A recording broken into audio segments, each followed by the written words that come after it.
నెల్లూరు నుంచి Nellore city Anil Kumar Yadav.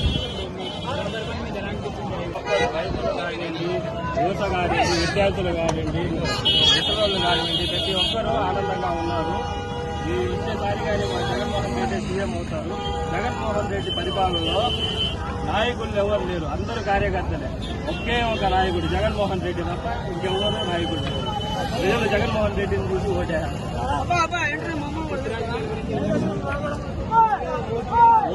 TDP సొంతంగా గెలవలేక Janasena, BJP అన్ని కలిపి సిపిఎం, సిపిఐ అన్ని పార్టీలు కలుపుకొని వస్తుంది. అయినా కానీ ఈ పొత్తులు పెట్టుకొని జగన్మోహన్ రెడ్డిని ఈక కానీ పెరగలేరని చెప్పి జగన్మోహన్ రెడ్డి మళ్లీ రెండోసారి సీఎం అవుతారు రాష్ట్రానికి. అందరూ మళ్లీ సంక్షేమ పథకాలన్నీ కొనసాగిస్తారు. మళ్లీ జగన్మోహన్ రెడ్డి సీఎం.